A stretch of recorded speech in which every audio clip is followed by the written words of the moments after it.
mind when approaching Bataille's 1957 Literature and Evil collection, 3 or 4 years before Tears of Eros came out, which focuses on novels such as Emily Bronte's Wuthering Heights and William Blake's poem Heaven and Hell.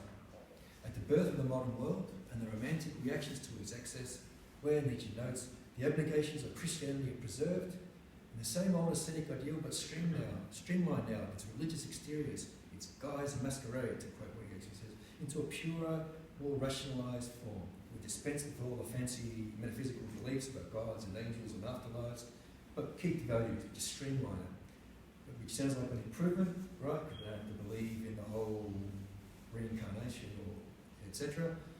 But we keep the values in place and don't question them as if that structure is still there, which is why Lacan defines atheism. The true formula for atheism is not God is dead, but God is unconscious. If he wasn't unconscious, why aren't we questioning and challenging his values? Ingrained, right? Now, this hyper-rational modern world thereby consigns the erotic to the irrational, the origins of which are in the Christian reduction of eroticism to evil. But in between is Emily Bronte's Wuthering Heights, which Bataille calls surely the most beautiful and most profoundly violent love story. One of the greatest books ever written. So if anybody was going to guess what Bataille's favourite book is, would they have guessed this one? I wouldn't have, so it's interesting to see what he actually says about it. Here's a full quote, which I've grabbed there, right? For though, it's a most beautiful and most profoundly violent love story. For though Emily Brontë, despite her beauty, appears to have had no experience of love, she had an anguished knowledge of passion. And I believe that is an image of her, like as just doing a sort of image search, because she actually had two sisters who were also authors, and sometimes you put Emily in, you get what other sources say is Charlotte, or you know. But I'm pretty sure that is Emily, but I could be wrong. All right, now let's have a look at what he says. Here in Wuthering Heights, Bataille notes that there is no character in romantic literature who comes across more convincingly or more simply than Heathcliff. In the basic state of the child in revolt against the world of the good and the adult world, and committed in his revolt to the side of evil. And that's Heathcliff there, being played by none other than Tom Hardy, the ubiquitous Tom Hardy.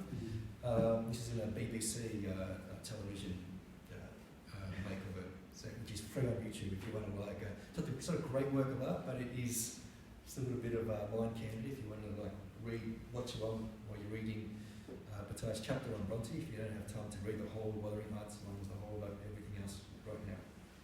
Right? This commitment to evil we find in Heathcliff is such, says Bataille, that there is no law which he does not enjoy breaking.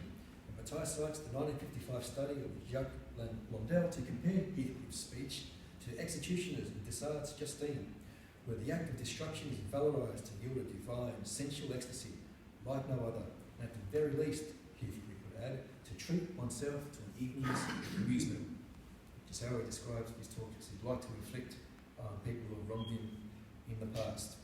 Now, here's a talk I found in Cardiff, University of Cardiff, on this text, and it's typically the way it's brought up. Right?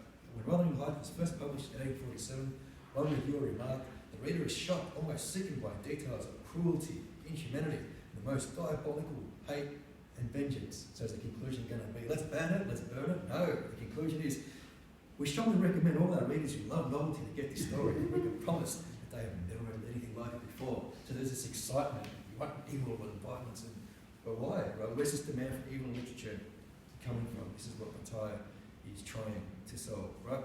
Now, despite these monstrous, barbarous omissions, or perhaps even because of their elemental excess, Bataille finds that Wuthering Heights has a certain affinity with Greek tragedy. For the subject of the novel, he says, is the tragic violation of law, where the author actually agreed with the law, but the emotional impact of the play is actually communicating the sympathy that was felt for the transgressor. Like at some point in Antigone, when the chorus stops telling Antigone off and starts feeling empathy for her as the transgressor, the moment of crossing over.